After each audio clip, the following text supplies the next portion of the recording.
ओम साई राम। आप सुन रहे हैं सही फरिश्ते कविता की वाणी। ये संदेश वही है जिसका आप लंबे समय से इंतजार कर रहे थे। अगर आपके मन में कोई चिंता है, कोई अधूरी इच्छा है या आप किसी समस्या का समाधान ढूंढ रहे हैं, तो आज का ये साई संदेश अंत तक जरूर सुनिएगा। चलिए शुरू करते हैं। अपने जीवन में उन लोगों को कभी मत भूलना मेरे बच्चे, जिन्होंने तुम्हारा बुरे वक्त में तुम्हारा साथ दिया हो। चाहे किसी ने तुम्हें एक अच्छा शब्द कहकर हिम्मत दी हो, किसी ने कठिन समय में तुम्हारा हाथ थामा हो, या किसी ने तुम्हारे लिए छोटी सी सहायता ही क्यों ना की हो, उन सभी के प्रति अपने मन में सम्मान बनाए रखना।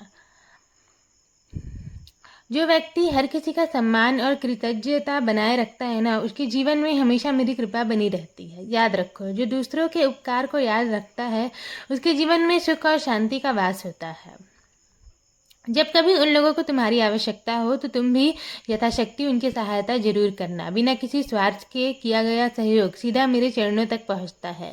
दूसरों के चेहरे पर मुस्कान लाने वाला व्यक्ति स्वयं मेरे हृदय को बहुत प्रसन्न करता है और मैं हमेशा उसकी पुकार सुनता हूँ। मेरे बच्चे, मैं देख रहा हूँ कि इन दिनों तुम मुझसे बार बार मार्गदर्शन मांग रहे हो। तुम्हारे मन में कई प्रश्न हैं, कई चिंताएं हैं और भविष्य को लेकर कुछ बेचैनी भी है।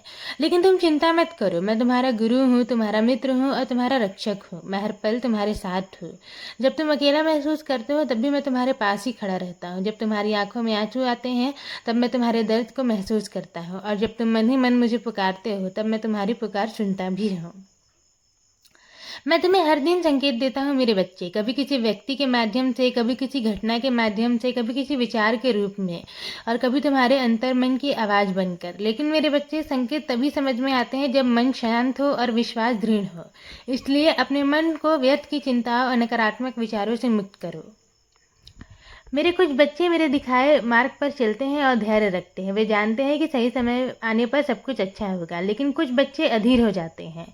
वो मेरे संकेतों को समझ ही नहीं पाते, अपनी इच्छाओं के पीछे भागने लगते हैं, और फिर जब कठिनाइयाँ आती हैं तो वो दुखी हो जाते हैं।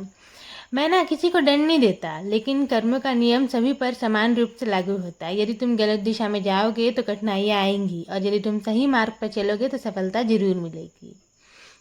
इसलिए हर निर्णय सोच समझ कर लेना, किसी के बहकावे में मत आना। जो कार्य तुम्हारे मन में शांति, प्रेम और सच्चाई का भाव उत्पन्न करे वही कार्य करना। जिस रास्ते पर चलकर तुम्हें भीतर से संतोष मिले वही रास्ता तुम्हारे लिए उचित है। कई बार तुम सोचते हो कि तुम्हारी प्रार्थनाएं कब पूरी होंगी। मैं तुमसे कहता हूँ कि तुम्हारी हर प्रार्थना मेरे पास सुरक्षित है। मैं तुम्हारे लिए वो सब तैयार कर रहा हूँ जो तुम्हारे जीवन के लिए उचित है मेरे बच्चे। कभी कभी प्रतीक्षा इसलिए लंबी हो जाती है क्योंकि मैं तुम्हें उससे भी बेहतर देने की तैयारी कर रहा होता हूँ जिसकी तुमने कल्पना की है। इसलिए तुम चिंता मत किया करो, तुम्हारी सोच से अधिक मेरी योजनाएं हैं। और आज ना मैं तुम्हें एक और बात बताना चाहता हूँ कि अपने घर परिवार के लोगों को समय दो। उनके साथ प्रेम से बात करो, माता पिता का सम्मान करो, बड़ों का आदर करो और छोटों पर स्नेह बरसाओ। परिवार में प्रेम और एकता होगी तो मेरे आशीर्वादों की वर्षा अपने आप होती रहेगी। कटु शब्दों से बचो, क्योंकि एक बार निकले गए हुए शब्द वापस नहीं आते मेरे बच्चे, और जहाँ प्रेम है वहीं मेरा निवास है। यदि आज तुम्हारे जीवन में कोई परेशानी है तो घबराओ मत, ये समय भी बीत जाएगा। जिस प्रकार अंधेरी रात के बाद सूर्योदय होता है, उसी प्रकार दुख के बाद भी सुख आता है। तुम्हें केवल विश्वास बनाकर रखना है। मैं तुम्हारे लिए ऐसे रास्ते बना रहा हूँ जिसकी तुमने कल्पना भी नहीं की होगी। और आज मैं चाहता हूँ कि तुम मुस्कुराकर अपने दिन की शुरुआत करो। किसी का दिल मत दुखाओ, किसी जरूरतमंद की सहायता करो। अपने मन में मेरा नाम स्मरण करते रहो। जहाँ तुम्हारे कदम रुक जाए वहाँ मेरा नाम लेकर आगे बढ़ने की कोशिश करना। जिंदगी चाहे कैसे भी चल रही हो मेरे बच्चे, परिस्थितियाँ चाहे कितनी भी कठिन क्यों ना हो, मैं हर पल तुम्हारे साथ खड़ा हूँ। तुम्हारा हाथ मैं कभी नहीं छोड़ूंगा। मैं तुम्हारी रक्षा कर रहा हूँ, तुम्हारे परिवार की रक्षा कर रहा हूँ, तुम्हारे भविष्य को संवार रहा हूँ। बस मैं चाहता हूँ कि तुम श्रद्धा सबूरी बनाए रखो। अब अपने दिल को हल्का करो। मेरी कृपा सदैव तुम पर और तुम्हारे पूरे परिवार पर ऐसे ही बनी रहेगी।